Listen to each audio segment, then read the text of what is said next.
मानव समाज के लिए जलवायु परिवर्तन आज के समय की सबसे बड़ी चुनौती है। जलवायु परिवर्तन के प्रभाव से बिहार में भी मानसून का पैटर्न बदल रहा है। अनियमित बारिश के कारण बिहार में आए दिन बाढ़ और सुखाड़ की स्थिति बनी रहती है।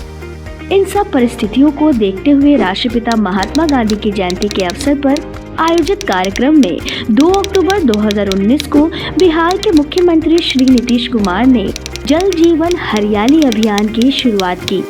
जब तक धरती पर जल और हरियाली है तभी तक हमारा जीवन सुरक्षित है। जल और हरियाली के बिना चाहे मनुष्य हो या जीव जंतु या पशु पक्षी, किसी के अस्तित्व की कल्पना नहीं की जा सकती है। जलवायु परिवर्तन के प्रभावों को सीमित करने तथा जल संरक्षण एवं संचयन के उद्देश्य से राज्य सरकार के द्वारा जल जीवन हरियाली अभियान प्रारंभ किया गया है। इस अभियान के अंतर्गत 11 बिंदुओं की कार्य योजना तैयार की गई है और इसे मिशन मोड में लागू किया गया है। जलवायु परिवर्तन, इसी जलवायु परिवर्तन से निकलने के लिए हम लोगों को ध्यान देना, जल स्तर को, भूजल स्तर को ऊंचा रखना, तो यही काम तो हम करना चाह रहे हैं और इसी काम के लिए शुरुआत हुई है। और आज आप लोगों के बीच में आकर के मुझे खुशी है और ये काम निरंतर चलेगा। इस अभियान के अंतर्गत राज्य सरकार के विभिन्न विभागों के साथ साथ लघु जल संसाधन विभाग को परंपरागत जल स्रोतों के पुनः स्थापन, जल संचयन एवं संग्रहण संरचनाओं के विकास की जिम्मेदारी दी गई है।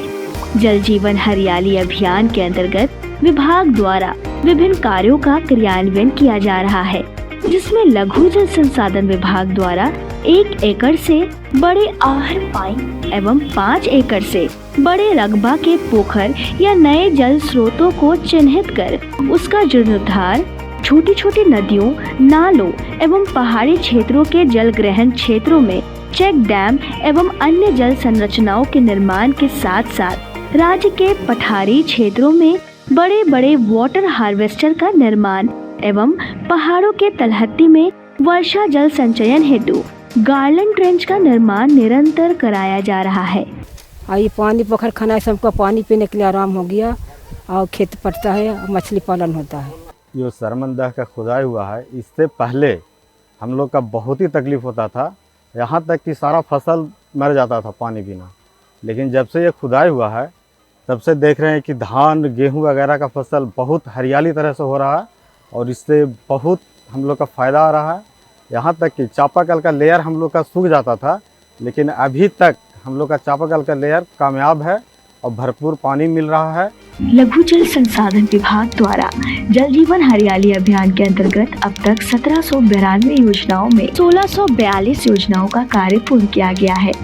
कुल योजना 1792, 1096 पोखर योजनाओं में 1006 पोखर योजना कार्य पूर्ण, 611 आहर पाइप योजनाओं में 574 आहर पाइप योजना कार्य पूर्ण, 73 चेक डैम योजनाओं में 60 चेक डैम योजना कार्य पूर्ण एवं 4 गार्डन ट्रेंच योजनाओं में 2 गार्डन ट्रेंच योजना कार्य पूर्ण की गई है। हम लोग इस योजना से इतने खुश हैं कि हम लोग का ये तालाब डैम जो बन गया है, इससे हम लोग का इतना सिंचाई होता है कि अभी हम लोग पटवन कर रहे हैं। ये पहाड़ी एरिया के चलते यहाँ पर न बोरिंग न कुछ होता था। पहाड़ी एरिया में रह करके हम लोग इससे जीवन व्यतीत कर रहे हैं। हम लोग का इससे पटवन हो रहा, बहुत अच्छा, हम लोग खुशी मनाते हैं।